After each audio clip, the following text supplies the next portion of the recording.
Wa man lam yastaslim, dan orang yang tidak berpasrah liqadai, kepada ketentuanku, walam yasbir, dan tidak sabar ala balai, atas ujianku, walam yashkur ala na'mai, dan tidak bersyukur atas nikmat-nikmatku, kata Allah.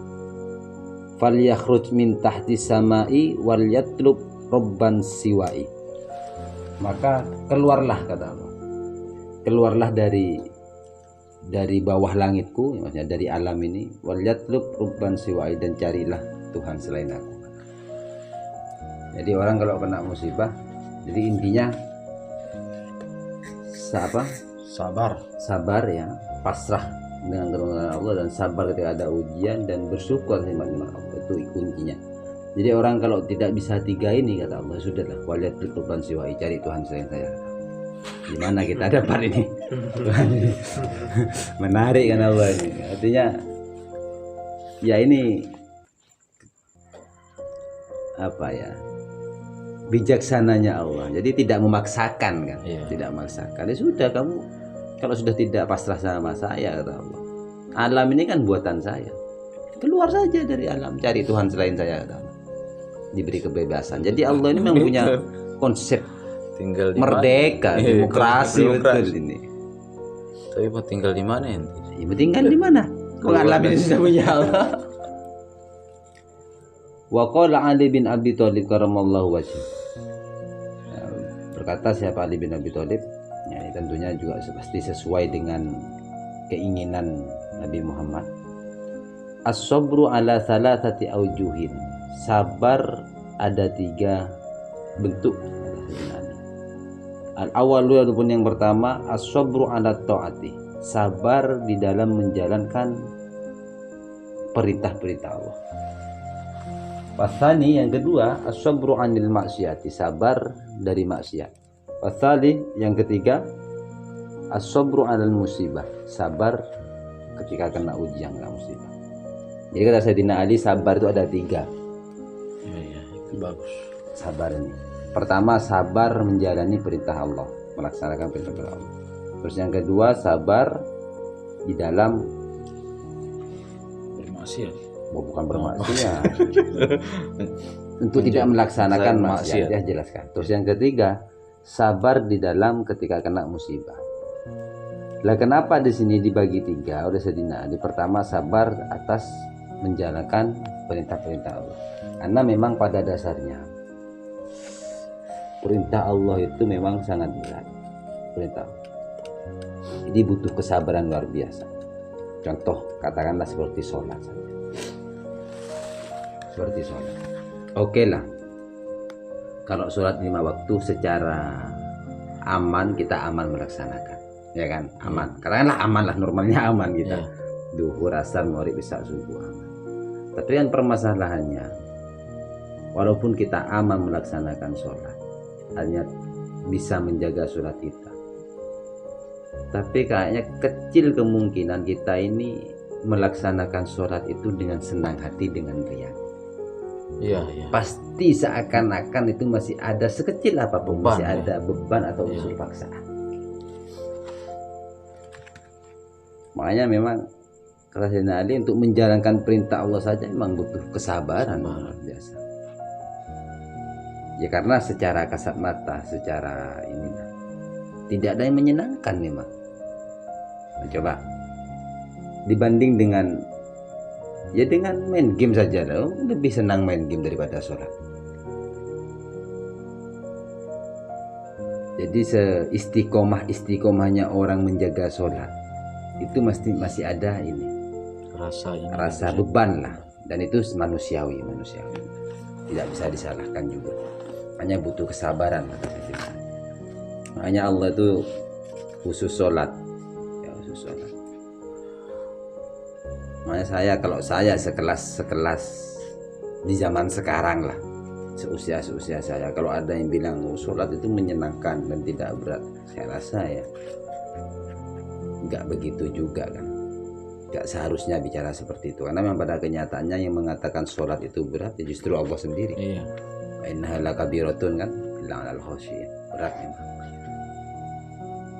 Makanya sampai untuk sholat ya, khusus sholat, kita itu memang dianjurkan untuk apa istilahnya, berpura-pura semangat di dalam melaksanakan sholat. Kenapa? Karena biar jadi keterbiasaan nanti. Karena salah satu ciri orang munafik, kata Allah, ketika dia itu melakukan sholat, gimana? Wa qaumuku salah, melakukan dengan malas-malasan. Makanya para ulama-ulama itu, kamu kalau bisa untuk urusan sholat, walaupun memang berpura-pura bangga saja, tapi tujuannya bukan untuk bukan untuk dapat pujian manusia, tidak, tapi maksudnya biar kita ini terbiasa dengan senang di dalam melaksanakan sholat. Jadi seakan-akan pura-pura semangat gitu, dipaksakan semangat, biar tidak termasuk qaumuku salah ini, melaksanakan sholat dengan malas-malasan. Itu salah satu munafik ini disebut oleh ciri-cirinya. Jadi intinya untuk melaksanakan perintah Allah saja kita butuh yang namanya kesabaran, kata Sayyidina Ali. Terus yang kedua, tsani as-sabru 'anil ma'siyah, sabar untuk tidak melakukan maksiat. Bukan sabar menahan di maksiat, bukan. Sabar untuk tidak melakukan maksiat. Sabar, belum ada hidayah dari Allah. Dan ini sebaliknya. Kalau tadi sabar di dalam melaksanakan perintah-perintah Allah, karena memang pada dasarnya perintah Allah itu kalau mau diakui secara manusiawi itu semuanya memang berat, membebani kan. Nah, sedangkan maksiat sebaliknya, Justru enak. justru senang kita melakukan maksiat. Makanya tidak ada orang yang bisa menjawab tantangan saya dari itu. Saya sering nantang kadang ke orang, sebutkan perbuatan maksiat yang tidak menyenangkan. Sebutkan Tidak mungkin ada yang namanya perbuatan maksiat pasti menyenangkan. Pasti menyenangkan. Maka yang dikisahkan, yang digambarkan oleh dalam Al-Quran itu memang seluruh perbuatan maksiat ini, katakanlah di situ perbuatan dosa itu memang dibingkis dengan keindahan-keindahan dan kesenangan-kesenangan. Ya, ya. Dan itu memang caranya setan. Menyenangkan gimana ayatnya? Wa idzayana lahumus syaitanu a'malahum. Memang dibungkus dengan kesenangan-kesenangan, dan ketika kita tertarik untuk melakukan kesenangan-kesenangan itu, nah maka di sini setan membisiki. Di Al-Quran itu dikisahkan seperti itu. Apa bisikan setan?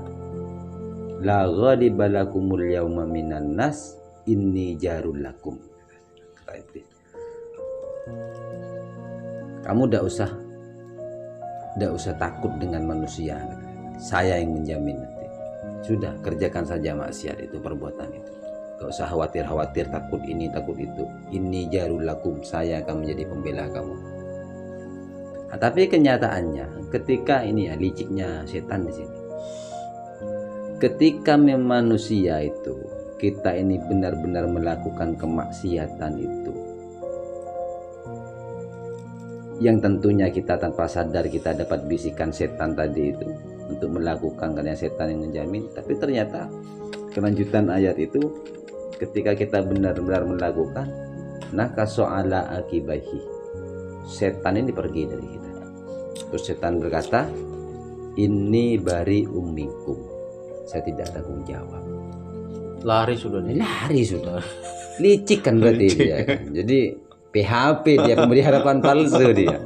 Jadi kalau pertama la ghadibalakumul yauma minan nasi inni jarulakum, kamu gak perlu takut. Ya.